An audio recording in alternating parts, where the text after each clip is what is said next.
right, so today's episode, we are talking about what we sold last month to make over $4,000 in sales. And the best part is how many items we sold. 4. Total of 4 items to make over $4,000. But we're also going to get to the nitty gritty on how much the profit was, how much it cost us to ship, fulfill, pay eBay fees, and all that stuff in this episode. So that's an average of $1,000 per sale with 4 items, but that's not what we had one larger item. So we're going to dive into it. I also want to talk about the hours involved because people ask, well, how much, time do you have? And the whole reason we do this business model is to maximize our time. Like, we don't want to spend hours and hours listing a whole bunch of small items for $5, $10, $20 profits. So that's just not our business model. We've gravitated towards this over the years. We didn't start here, although you did start with a $300 sale when you were 16. Yeah. So we did kind of start a little bit higher, but that's what we have chosen to do for ours. Absolutely. We have 3 kids. We do podcasts, we do videos, we do coaching, we do a lot of other stuff. So actually our flipping business probably equates maybe 5 hours a week, and sometimes it's even 0 hours a week, depending on if we have any sales come in or that kind of stuff. So this is very, very part-time with what we're doing to be able to make the income that we're making. Yeah, I wrote down about, on average, how much time you had into each item. So we can do that at the end once we go through each item. Perfect. So there's only 4, so we can go through them real Let's quick. kick it off. The first item sold this last month is a carpet scraper. Carpet scraper. So this is actually an electric machine. It has a motor that sits up on top of it, and then it goes down with a pulley underneath it, and it's got a blade that sticks in front of it, and that motor oscillates the blade, and it does like a chipping or a scratching. But it is a commercial unit. This is something that a rental store would rent to a homeowner that would be able to rip up either tile or carpet. It'd get down in there and rip like glue and stuff up with it. We bought it for $75 from one of my vendor friends who has given me hundreds of thousands of dollars throughout the years. A very, very good guy that I created a contact with from the flea market. Originally met him at the flea market, created that relationship with him, and then ever since then, he's always giving me awesome finds that he finds. Yeah. Contacts and relationships are huge. It's always good to be polite to people because you never know, and just be nice when you're having conversations because you never know like what that person, you made so many different contacts at the flea market, and that's just by going there consistently, being consistent, and saying hi to everybody. Absolutely. And then buying from people multiple times, and you eventually get their number. They're like, oh, take me back to your storage unit, like, or should they say, want to come check out and see if I have anything here? So it's just good to create those relationships. Absolutely. So we paid $75 for this. We actually sold it for $500 plus $150 for shipping. So $499 plus $150 for shipping, just over $600 or just under $650 total on it. And then what were the fees? What were the shipping? The eBay fees were $87 and the shipping cost was $131. $131. So surprisingly, this is a bigger, heavier unit, but I was able to break it down and get it into a box. So it didn't actually ship on a pallet. A lot of our stuff that's larger items, we will ship on a pallet. This was that threshold of, typically we say $750 or below. Typically you do not want to be shipping those items on a pallet. You want to try to either get them into a box. Anything over $750 that you are going to be shipping on a pallet. Not always, but that's generally our rule of thumb on that. Yeah. So this was underneath that. Box, though. It was very, very heavy. It was a heavy box that we shipped. Actually, I did this in 2 boxes, believe it or not. I had to pull the handle off of that and ship it in a separate, very, very thin box, but it was still, I think it was like 3 foot tall on that. So 2 different boxes that we shipped this. But what was the total profit on it overall? $357. So $357, not bad for a $75 investment. We made $350. It's smaller compared to what our normal flips are, but still, I like finding cool things, and like this was a commercial unit that we were able to find and sell. So not a bad deal at all.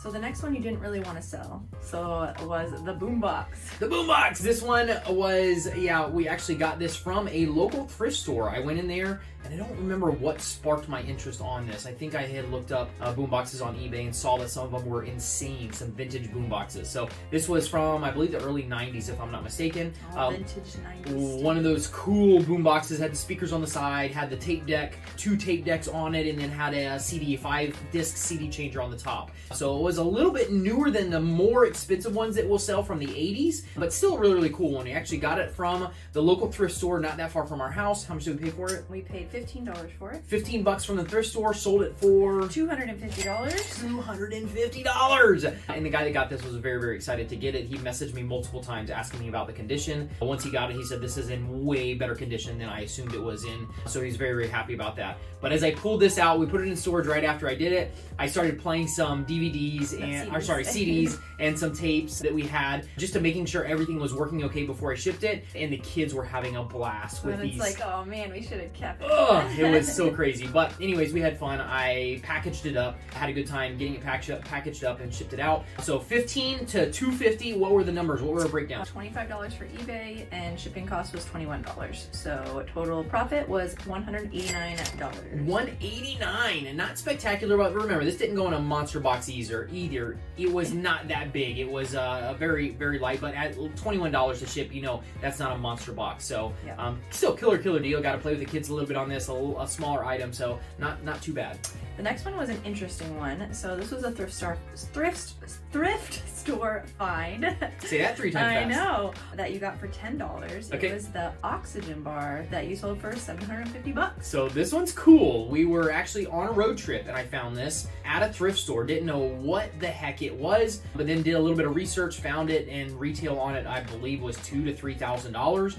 The thrift store, how much were they asking for it? $10. So $10 is what we bought this for. It did sit on eBay a little while, but remember, this thing is not very big at all. It was a commercial unit. We're always looking for commercial stuff because we know the retail on it is higher, so we can sell it for more money. So it was a commercial unit. Put it on eBay. I sat on it. I don't remember how long I sat on it, but it did sit on for a little while, but just took pictures of it, got good pictures of it, and I actually sold this as is because I didn't really know how to test this. I think you had to have an oxygen, hooked up to it, or? Not a tank, one of those concentrators or one of those things that creates oxygen. I think that's what you use to pump into the unit, and then it made some kind of different aromas or flavors or something like that. So a little bit different, but we paid $10 for it, sold it on eBay for $750. Yep. And then what was the total number, the breakdowns on this one? eBay fees were $105. So 105. more. Shipping cost was only $27 because it wasn't that big. Not big. So profit was $608. $608, and this, even on the shipping cost of this, the over half of shipping cost was the insurance.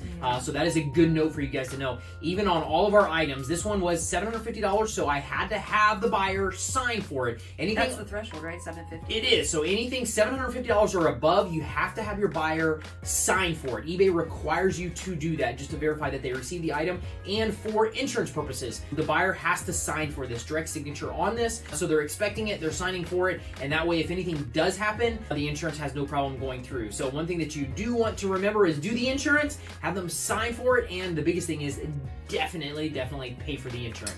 This was half of the cost of my shipping. Half of the shipping cost was paying for the insurance because I wanted to make sure it was insured. That still doesn't seem like a lot of money though. I mean, $27? Yeah, no, but probably 15 of that dollars was the insurance. Maybe it was 12, but it was right in that range, and you want to pay that extra for something this expensive. You always want to have insurance on it. I was gonna say that there was one time I remember somebody tried to return something.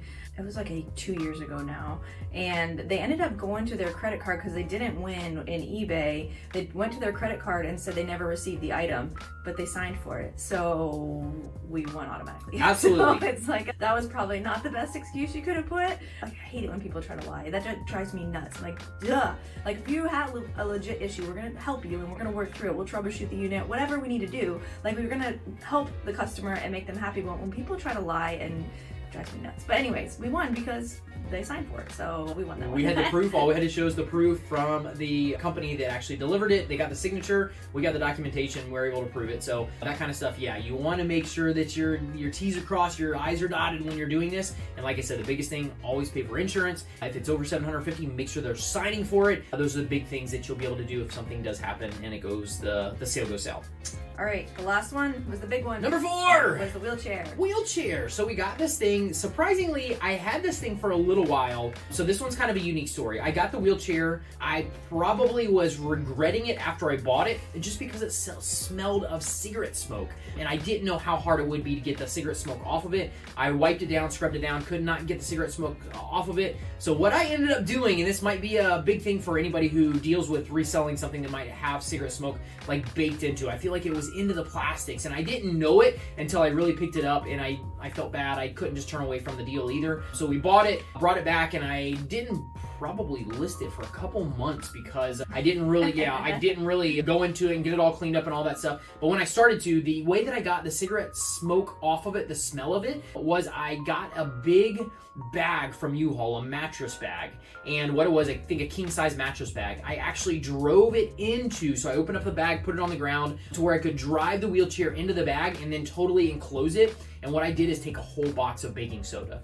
I sprinkled it all over the unit, every inch of it. I sprinkled baking soda all over it, and then I sealed up the bag and I left it for a couple days. And then I opened it back up and got another box of baking soda and did the same exact thing. And I did that and I left it for about a week inside of that bag. When I pulled it out, guess what? The smoke smell was gone. It took it off all the plastics, everything on it. I also washed, so it had a cover on the cushion itself. I took that stuff out. I washed the cushion, did all that, and it turned out okay. So after all that being said, is we actually bought this thing for $250, and then we sold it for $2,500. That's our 10x. That's what we really shoot for on the higher items, is doing that. It's trying to 10x what our original investment was, which this was awesome. It was a killer deal. And once, what I was trying to tell you was, it took me a while to get it listed because of the condition that it was in, and I had to get the smoke smell off, and then I had to clean it all up. Finally, when I sat down and did it, I think it only sat for like a week on eBay. Yeah, it was a week. I had it listed for a week, and then it sold like that. Gosh, and I could have done it months before since I bought it, but I did not do it. And that's kind of normal for me. Sometimes I'll buy something and then I forget to get it listed, or I'll get onto another shiny object. But when I'd I do get it, love to know who listening has the same issue, because I do feel like this is a commonality in resellers that you get excited for the purchase, and then it might sit for a little while, which is why people do have death piles. So this is your whatever note to go get that thing listed. Absolutely. Something cool about this one was I was doing a training video for this, so I actually found this on a training video. I negotiated the deal. I did all that stuff. So I have all that. Maybe we'll put that together and put it in a video soon. Who knows? But I did do the whole study, I did do the whole process on this while I was actually doing a training video on finding high profit items. So we have all the documentation of finding the item, negotiation on the item, picking the item up, and then actually selling it, shipping it, all that kind of stuff. So maybe we'll do some kind of case study on that as well. But let us know. Would you like to see that? Because it's something we can put together. Absolutely. So that's one of those things. But we ended up $250 to $2,500. What is the breakdown of what we spent on this one? So eBay fees were $314. Shipping cost was $437, which is a little higher than normal. I'll talk about that in a second. Shipping cost. So total profit was $1,499, so $1,500. $1,500, not bad for a $250 investment. You were a little bit short on the profit wise on this, but still $1,500. If I told you, if I took $250 of your money to give you $1,500 back, would you do it? All day. I absolutely would do that. So that was a killer deal on this. So shipping on this, so we spent a little bit more on shipping. I felt personally, so when I sold this, I noticed that it was a new eBayer. So typically, I mean, probably the chances of them finding this on Google, on a Google search or something like that, coming over to eBay and buying it, that was probably what happened with this. And I know it was somebody who was handicapped. So, and my eBay listings, I charge more for residential delivery, and I didn't do that. I waived that fee on this one. So I paid an extra, I think it was $165, $175 extra for shipping to get this delivered to the individual's house, just because I felt like I should do that in this one. I don't always do that, depends on what I sell, but in this one, I knew that it was a handicapped person who probably didn't. She told you she was renting one at the moment too, and so you were trying to get it to her. And she probably didn't have means to get to a truck to be able to get delivery on this from somewhere else, or a commercial address, and typically that kind of delivery for pallets. So she didn't have access to do that kind of stuff. So I went, like I said, I felt like I should be doing this, and I just waived that fee, and then I kept it to where I delivered it to her residential address for that. She got it. I had a little bit of an issue with it going slow, but she figured it out. I think the seat had to be all the way down or something weird. And you kept communication open with her. You trying to troubleshoot. I did. She got it figured out. Yeah, and then a couple days later, she got it all figured out, worked perfect, so she enjoyed it, and it was a good sale all around. So I wanted to add two things. Her and then the oxygen bar were both new eBayers, so they both had zero feedback. So sometimes people block people with zero feedback, and that's because, you know, that you think they could be a scammer. There's people that just open new accounts and they try to scam people, or they're just difficult.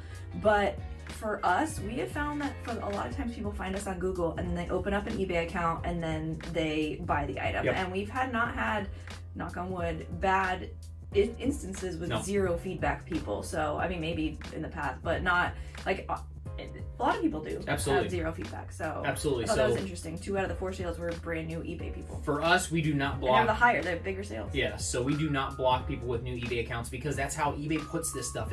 It goes into Google, and that's how might be how you're attracting people, is somebody searching on Google for this item and they come over to eBay and buy it. So if you are blocking, now I can't say the same thing for people that are buying or selling $5 and $10 items. These are more expensive items that we don't typically get tire kickers for these. These people want these items. This person who bought this wheelchair, she was renting a wheelchair and she needed her own. What was retail on this? Oh, I probably $7, $10, maybe even more, $12,000. Super expensive wheelchair. So it was a nice wheelchair. So yeah, she saved a ton of money by buying it with us, and we delivered it directly to her door, which that's what she wanted. So so it might be worth it not to block them, depending on what you're selling. It does matter. And we also are still getting Google SEO when we're not using the new promotions that eBay is wanting us to do. So they're saying you're not going to get on Google unless you are doing their new promotions, but we haven't done that yet, and we're still getting on Google. So, but our business is a little bit different than most resellers. So we're not competing against thousands and thousands of different people selling the same thing. So there is that. So that could be an issue if you want to get on Google and you need to promote it to get there. So absolutely. Anyways, I just wanted to note that we're not using that new system just yet. So let's break down how long we actually had in the hourly wise of these items that we sold. So I did this. I said about an hour for the boom box. We just stopped in the thrift store, grabbed it, listing it and packaging it. That's really I mean, that's really on we're overestimating on that, because all I did on this thing is wipe it down, do a quick video and a picture, get it listed, and then it took me no time whatsoever to wrap this thing up. So it takes you longer to video everything. It does. Than it does to actually do it. Actually showing the whole process. So probably about an hour for that flip that we did. The same for the oxygen bar, because it's just a little item. Same easy thing. Shipping. So absolutely. For the carpet scraper, I put 3 hours because you had the box a little bigger and it was a little harder. Still, I think you're overestimating on I'd that. rather overestimate. Yes, absolutely. But you're still this one had rust on it. It had. So I mean, didn't even clean it. I did not even do any of that. I did a quick wipe down and that was it. Sometimes if I know the profit is there, I will paint stuff. I will do stuff that will make it look a lot better. This one I did not. And this one was sold as is. It had a little thing on the top that you actually had to spin to get it working. All that stuff was disclosed. I showed the potential buyers the condition that it was in. So yeah, 3 hours is definitely, I would assume between 2 and 3 hours on this is very a good estimate. Yeah, conservative. We did not go over 3 hours because all we did is very easily take pictures of this, list it, and then the shipping aspect. I feel like the shipping probably would have taken me the longest because I did it in 2 boxes. So I feel like shipping was probably the longest aspect of it. It probably took me an hour total on shipping. Yep. So still cool, awesome. And then number 4, I put 4 hours in. This one actually wasn't. That's probably good. We might even round up a little bit more if we wanted to because of the time that I put actually driving this thing into a bag and trying to de-smoke it. So maybe even say 5 hours on that one. And that's still, I want to say it was under 5, but if we overestimate on that, so 5 hours. So what total hours on this? 10 hours. So 10 hours total on this month is what we had into the whole month on these items. Which so brings you to $267 an hour. $267. There you go. And that's profit. Not gross. Profit. That's profit-wise is what we were able to do on these items. And like I said, we're conservatively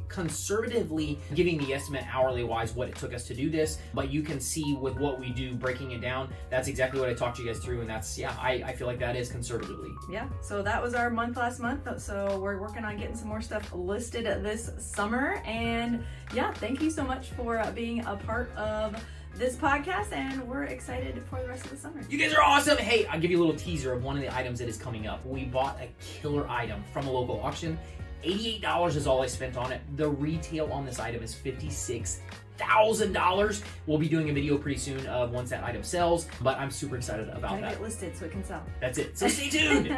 But you guys have an amazing day. Thanks for hanging out with us, and we can't wait to see you guys on the next episode.